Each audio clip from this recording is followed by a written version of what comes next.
بسم اللہ الرحمن الرحیم۔ شب برات والے دن اللہ تعالیٰ سورج کے غروب ہونے پر پہلے آسمان پر آ جاتا ہے اور اللہ تعالیٰ اپنی پیدا کی ہوئی ساری دنیا کو دیکھتا ہے۔ جب اللہ تعالیٰ دنیا میں اپنی پیدا کردہ مخلوق کی طرف نظر مارتا ہے تو جس جس انسان کو جس جس چیز کی ضرورت ہوتی ہے تو اللہ تعالیٰ اس کی ضروریات کو پورا کر دیتا ہے۔ کچھ بدقسمت انسان ایسے ہوتے ہیں جو کہ شب برات والی رات بھی اللہ تعالیٰ کی نعمتوں سے محروم رہ جاتے ہیں۔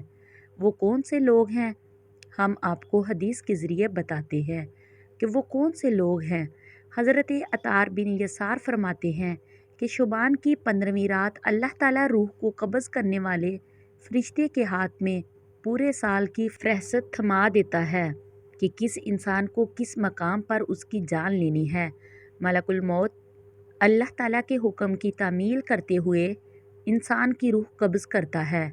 ہر انسان کام میں مصروف ہوتا ہے۔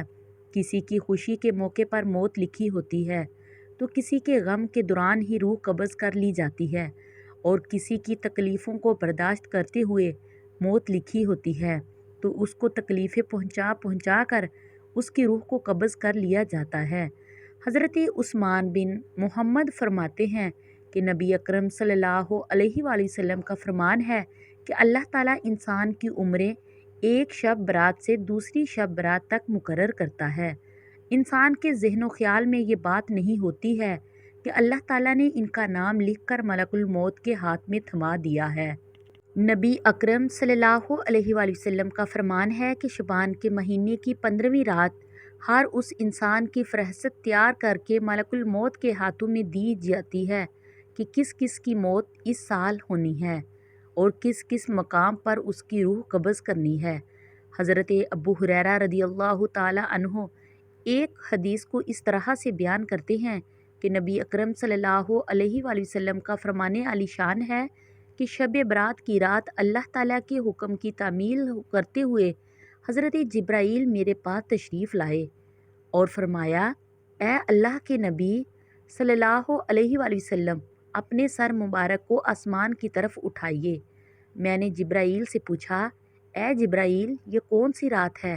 حضرت جبرائیل نے بڑے ادب و احترام کے ساتھ مجھے فرمایا، اے اللہ کے نبی صلی اللہ علیہ وآلہ وسلم، یہ وہ بابرکت رات ہے جس رات اللہ تعالیٰ جنت کے تمام دروازوں کو کھولتے ہوئے ہر اس انسان کی بخشش کر دیتا ہے جس نے اللہ تعالیٰ کے علاوہ کسی اور کی عبادت نہ کی ہو۔ اس کے علاوہ اللہ تعالیٰ سود خور، شرابی، زانی کو اس وقت تک جنت میں داخل نہیں کرتا جب تک وہ اپنے گناہوں سے توبہ نہ کر لے۔ جب رات کا چوتھائی حصے ختم ہو گیا ہوتا ہے تو جبرائیل پھر میرے پاس آ گئے اور فرمانے لگے، اے اللہ کے نبی صلی اللہ علیہ وآلہ وسلم، اپنا سر مبارک کو آسمانوں کی طرف اٹھائیے گا۔ نبی اکرم صلی اللہ علیہ وآلہ وسلم فرماتے ہیں کہ میں نے دیکھا کہ جنت کے سارے دروازے کھلے ہیں۔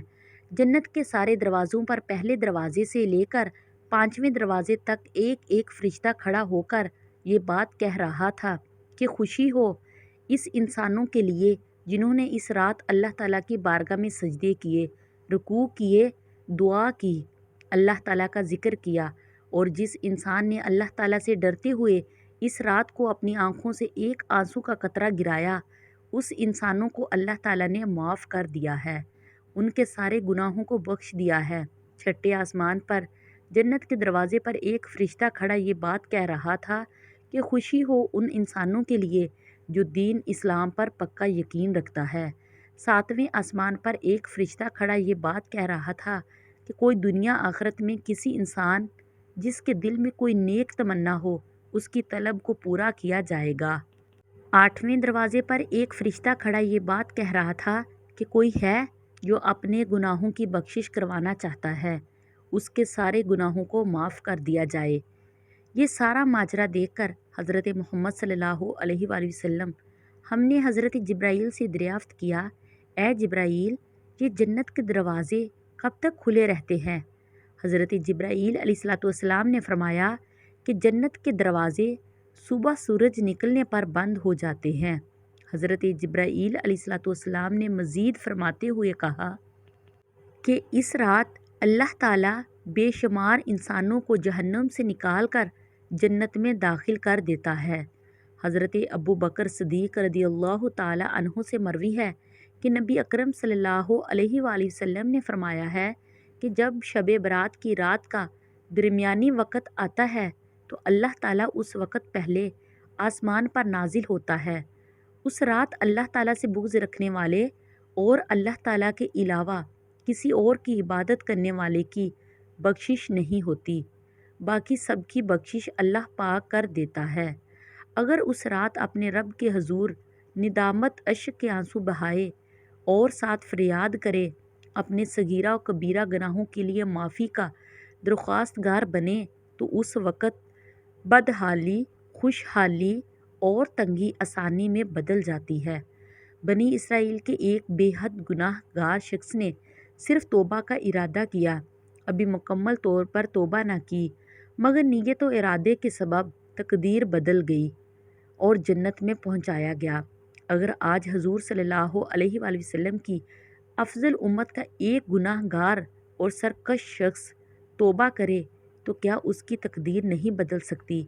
بالخصوص شب برات کا تو اور افضل مقام ہے، جہاں حضور صلی اللہ علیہ وآلہ وسلم کی ارشاد گرامی کی روح سے اپنے رب سے گناہوں کی معافی مانگنا اور آہذاری کر کے اپنے رب سے آئندہ گناہوں سے سچی توبہ کرنا ہے۔ فضائل: شب برات اسلامی مہینوں میں شعبان کے مہینے کو خاص اہمیت حاصل ہے۔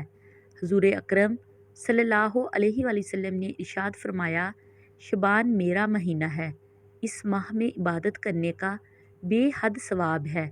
اس مہینے کو بزرگی اس لیے بھی حاصل ہے کہ اس مہینے کے درمیان ایک ایسی مقدس رات آتی ہے جس کو شب برات کہتے ہیں۔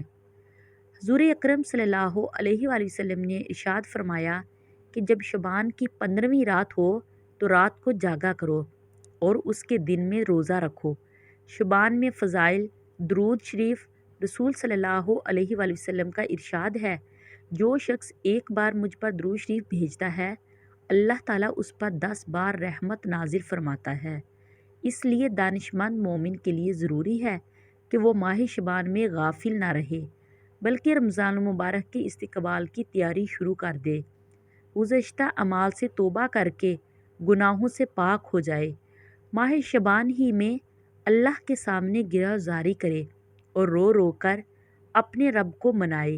حضور اکرم صلی اللہ علیہ وآلہ وسلم کا ارشاد گرامی ہے، ماہ شعبان میں جو کوئی 3000 مرتبہ درود شریف پڑھ کر مجھے بخشے گا، بروز قیامت اس کی شفاعت کرنا مجھ پر واجب ہے۔ یاد رکھیے، جب تک بندوں کے ذمے فرض باقی ہوں اس وقت تک نفل عبادت قبول نہیں ہوتی۔ نوافل کی کثرت سے بہتر ہے کہ بندہ اپنی قضا نمازیں ادا کرے۔ آمین یا رب العالمین۔ پلیز میرے چینل کو سبسکرائب کریں اور میری ویڈیو کو لائک اور شیئر کریں تاکہ میں اپنی ہر اچھی آنے والی ویڈیو آپ لوگوں کے ساتھ شیئر کر سکوں۔ تب تک کے لیے اجازت دیجیے۔ خدا حافظ۔